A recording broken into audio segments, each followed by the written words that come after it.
Namaste. Hi everyone. Thanks for joining me. Today I'm going to react to the musical pillars. So I don't know anything about them at this point, but this is a video about what they are, where they are, and maybe how they were made. So before we go any further, check the links in the description for all my social media, and I want to say thank you so much to all my subscribers. I really appreciate your support. You guys are the best.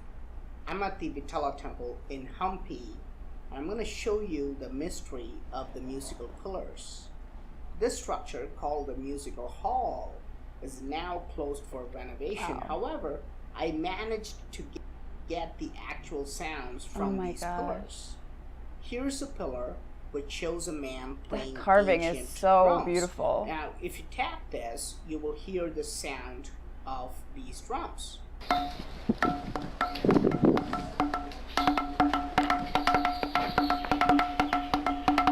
No way. Really? Now, here's the sound of a temple bell.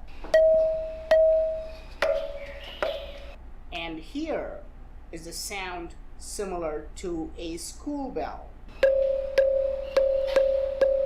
Really? Is that for real?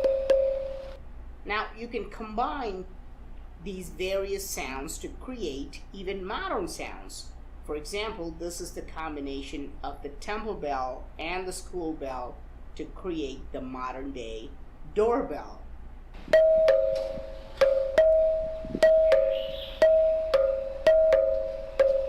That's so How do weird. these different pillars create various sounds?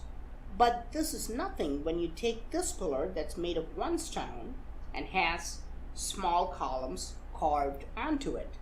If you tap on each of these small columns, they create the 7 notes of the musical scale in Indian classical music, which is similar to do, re, mi, fa, sol, la, ti in Western world. They all make a different sound?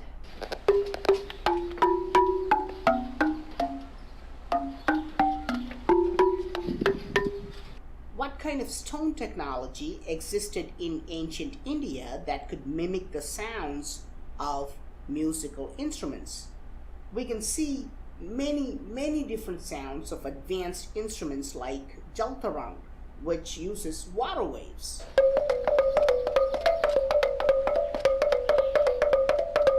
Ghatam, which uses terracotta pots.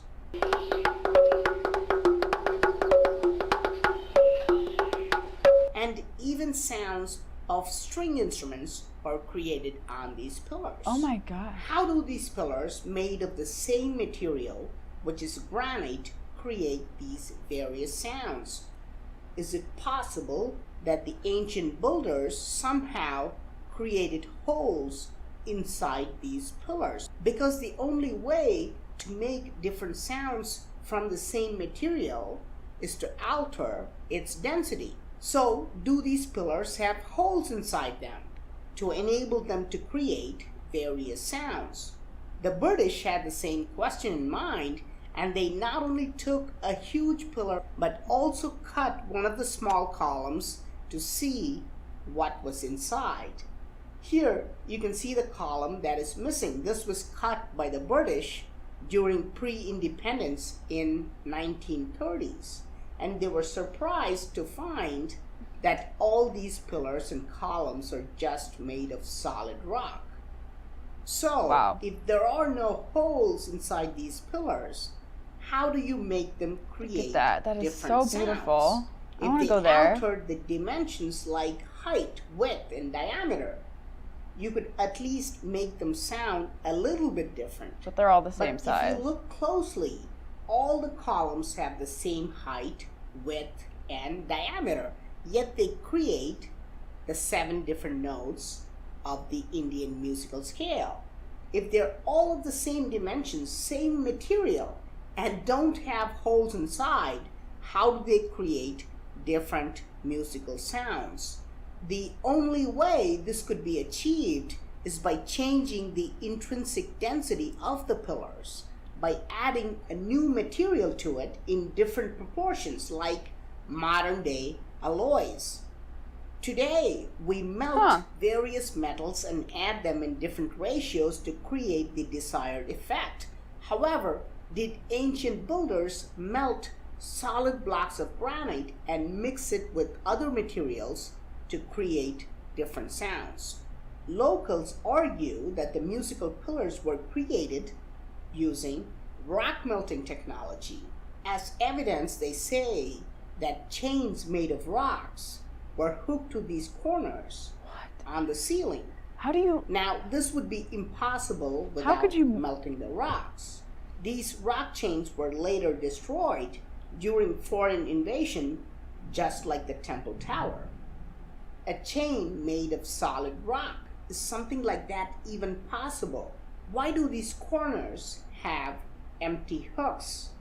Based on a tip, I traveled to Kanchipuram, which is 300 miles from Hampi, and here we can see the chains hanging from the hooks on the corners of the ceiling. Wow. Yes, these chains with many links are in fact made of stone.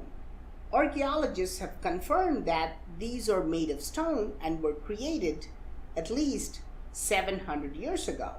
How could anyone create these stone chains with primitive tools? Even today, such a technology is not possible with modern machines. What kind of machines were used in ancient times, and how were they able to create these chains made of rock? But this is not even the main problem. The problem is that while the stone chains are made of sandstone, the ceiling is made of granite blocks. So how could they connect two different types of rocks at this junction? You could carve a chain. We know for a fact that this is impossible without melting the rocks. Right. There's no way to connect two different materials using links unless one of them is melted. So these rock chains prove that the ancient builders did in fact melt the rocks and changed its density. Oh my gosh, what? Like modern day alloys. How difficult is it to melt a rock? The musical pillars of Hampi. Probably pretty hard. We can be sure that the rock chains were once hanging from the ceiling of the musical hall. Otherwise, there's no need primitive technology for these hooks. Now, to create musical pillars, we not only require rock melting technology, but also enormous understanding of sounds. Did ancient builders have a much deeper understanding of sound, just like modern day scientists? Heart rate's 120, BP's 140/90. Hectic first day, but earning my nursing degree. Yes. Today, we use a technology called Cymatics to understand sound and vibration. When struck with different musical notes and vibrations, different geometric patterns emerge. Is it possible that ancient builders were also using cymatics? And more importantly, are these patterns carved in the Temple of Hampi? Here, you can see cymatic patterns carved on the ceiling of the Hampi Temple. These carvings clearly resemble the patterns similar to the musical notes. Each musical note creates a certain pattern, and the ceiling of the musical hall is full of varying patterns. Even better, these carvings show sound in 3 dimensions, and today we can create 3D cymatic patterns of the same sounds using holograph technology. Is it a coincidence that these cymatic patterns are carved all over the ceiling of the musical hall? Why else did the ancient builders take enormous pains to create these varying patterns on the ceiling? Oh my gosh. Now, what's more interesting is that the musical hall is closed because people have damaged it by tapping the pillars with keys and coins, while in ancient times, musicians exclusively used sandalwood sticks to tap on these pillars. And if you look at this cymatics pattern closely, we see exactly what is going on. The women are standing in a circle, tapping with sticks, and the sound they create is visually depicted in the center. Now, let's go into the main chamber of the temple Those to carvings see are if we can amazing. find more evidence. This place is completely dark and infested with bats, but it once housed the idol of Vittala, the main god of the temple. The idol is gone now, but on the ceiling you can see a very large cymatics pattern. What is the need for carving such an elaborate pattern on top of the idol in a dark chamber? So, what do you think? How do these pillars create music? Did ancient builders use rock melting technology to alter the nature of the rocks? How else can we explain these rock chains made of sandstone linked to the granite hooks? How is this link possible without rock melting technology? How could one rock with columns of same dimensions produce 7 different notes? Why are these various patterns of cymatics carved on the ceiling of the musical hall? Please let me know your thoughts in the comment section. my I'm gosh. Pradeep Mohan. Thanks a lot for watching. Don't forget to subscribe. I'll talk to you soon. Bye. What the heck? Oh my god. Oh, there is so much that we don't know and that we're so ignorant to. Man, technology that they had back then is far more complex than we could fathom, I think, these days. And we don't even know what they were using, but it's very obvious that they had some pretty crazy tools and knowledge that we don't even have today. And you know, it is possible, out of just a thought of mine, it's possible to create a chain from one single piece of rock to carve it like you would carve a chain out of wood. But connecting 2 different types of stone with a link, yeah, it's impossible unless you melt one of them. And of course it's possible to melt rocks. I don't know at what temperature, or if you could even do it with just building a fire and adding things to it to make it hot. I don't know. I really can't. I'm not even going to speculate, but personally, I believe it's possible that they had help from extraterrestrials. I believe in aliens, so you can like disagree with me all you want. That's just my thought. Yeah, man, I don't know. I was honestly almost moved to tears looking at how beautiful that temple is and how much we're missing out on these days with our current state of society and our civilization. I mean, we put emphasis on the wrong things and we focus on things that are not going to bring us real happiness. And I think that, of course, music is something that makes people happy and sounds are therapeutic. So if we only had more appreciation for what we had these days. Obviously, back then, people worked very hard, put in a lot of hours and a lot of manpower to build a temple like that, complete with musical pillars that all make different sounds. And of course, they would have held ceremonies and things and just enjoyed life and the sounds and things that make humans feel like,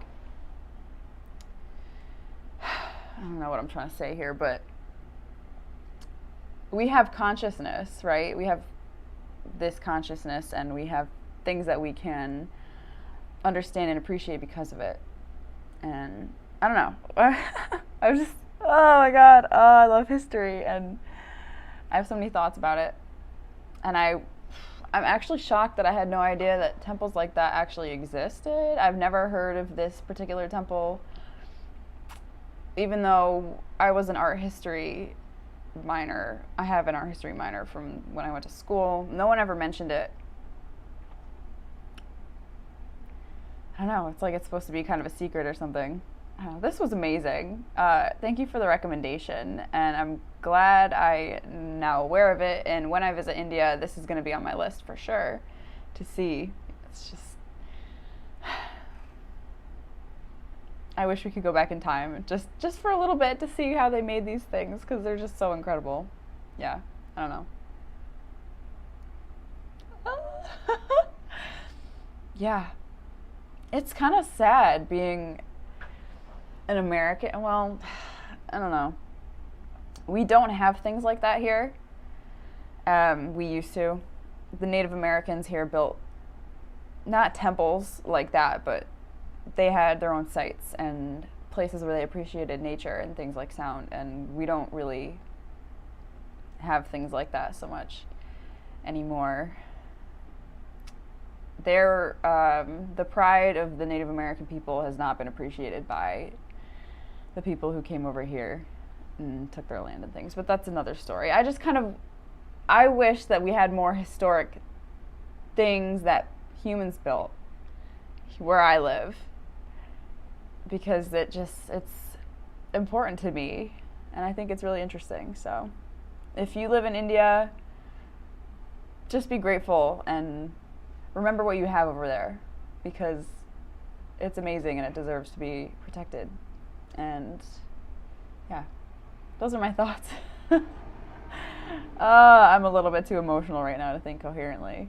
So this is what this stuff does to me, you guys. Look at me, I'm nearly crying because of a temple that makes music. Anyway, thanks for watching. If you made it this far, I really appreciate it. Click that subscribe button if you like this video, if you learned something today. Comment it below, and I will see you next time. Thanks for watching.